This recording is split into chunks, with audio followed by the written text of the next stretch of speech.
साथीहरू, good morning. मेरो चाहिँ बिहानको सेवन भइसक्यो। म चाहिँ घरको काममा पनि लागिसकेँ।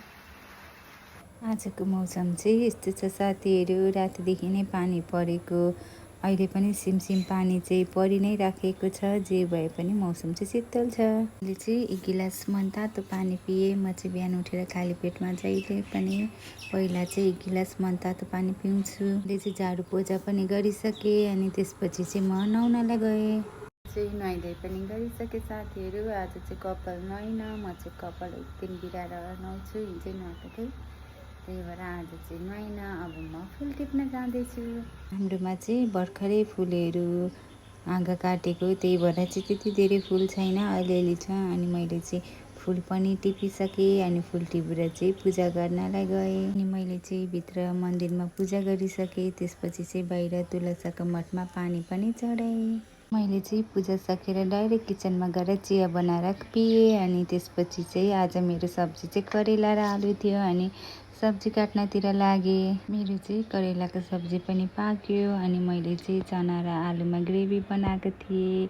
मेरो खानाहरू चाहिँ रेडी भइसक्यो र मैले चाहिँ नानीहरूलाई खाना पनि दिएँ। उनीहरूको चाहिँ स्कुल जाने टाइम भइसकेको थियो। आज सोमबार चाहिँ हामी माछा मासु खाँदैनौँ अनि म चाहिँ मेरो बाबुलाई जिस्काउँदै थिएँ खाना रुच्यो कि रुचेन भनेर। अनि नानीहरू चाहिँ खाना खाएर स्कुल पनि गइसके। त्यसपछि चाहिँ हामी बुढाबुढी पनि खाना खान थाल्यौँ। खाना खाएर चाहिँ मैले किचनको काम पनि सबै सकेर तल कपडा भिजाउनलाई झरेँ। मैले चाहिँ आज मेरो रुमको ओछ्यानहरू पनि मिलाएकी थिइनँ। मैले चाहिँ लुगा पनि भिजाएँ। त्यसपछि चाहिँ म आफ्नो रुममा गएँ ओछ्यानहरू मिलाउनलाई। मैले चाहिँ ओछ्यानहरू पनि मिलाइसकेँ। मेरो रुम चाहिँ सिम्पल छ, सामानहरू चाहिँ त्यस्तो धेरै केही छैन, तर मेरो लागि चाहिँ एकदम राम्रो छ। मैले चाहिँ कपडा पनि धोइसकेँ। आज चाहिँ मेरो कपडा धेरै थिएन, एकदमै थोरै थियो। त्यही भएर फटाफट कपडा धोएर म चाहिँ माथि छतमालाई कपडा सुकाउन आएँ। हाम्रोमा फलेको डल्ले खोर्सानी हेर्नु है त। चाहिँ खोर्सानी यति मजाले फलेको छ कि साथीहरू, अस्ति चाहिँ अडिँदैन थियो, फुलै झरिहाल्ने, खोर्सानीको चिचिला पनि झर्ने। हामीले चाहिँ यसमा 2-3 पल्ट दबाई लगाएको थियौँ। अहिले चाहिँ यति मजाले खोर्सानी फलेको छ कि साथीहरू, सबै बोटमा हाम्रोमा जम्मा 4-5वटा बोट छ। सबै बोटमा यति मजाले फलेको छ। हजुरहरू चाहिँ पिरो कतिको खानुहुन्छ? हामी चाहिँ बुढाबुढी नै यति धेरै खोर्सानी खान्छौँ कि एकदमै मनपर्छ यो डल्ले खोर्सानी चाहिँ हामीलाई। हजुरहरूलाई पनि मनपर्छ भने चाहिँ आउनु है, हाम्रोमा खोर्सानी टन्नै छ।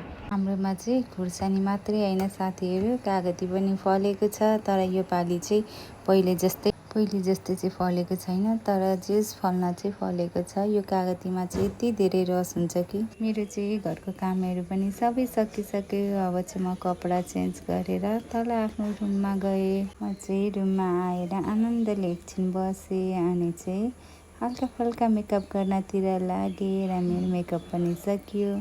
फेरि पानी पर्नलाई चाहिँ एकदम धुम्मिराखेको छ। मैले चाहिँ बुढाको लागि खाजा ठिक पार्दैछु, दही मैले चाहिँ बेलुकै जमाएको थिएँ। हेर्नु न यति राम्रो दही भएको छ कि यति मिठो छ खाँदा पनि। चाहिँ मैले खाजा ठिक पार्दै मेरो नानीहरू पनि स्कुलबाट आए अनि मेरो छोराको चाहिँ घाउ दुख्यो अरे।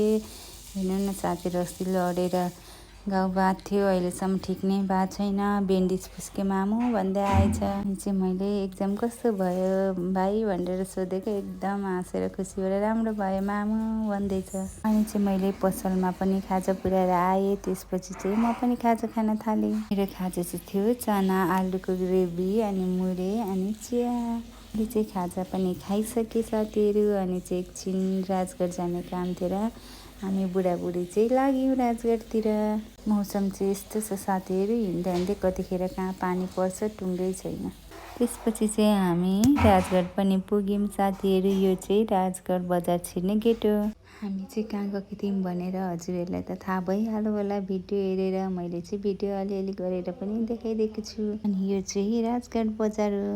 हाम्रो चाहिँ काम पनि सकियो। त्यसपछि चाहिँ हामी घर फर्कँदैछौँ साथीहरू। अनि यो चाहिँ हो हाम्रो घर। अनि चाहिँ म पसलमा आएर पनि बसिसकेँ साथीहरू। आजलाई चाहिँ यति नै, फेरि अर्को भिडियोमा भेटौँला, बाई।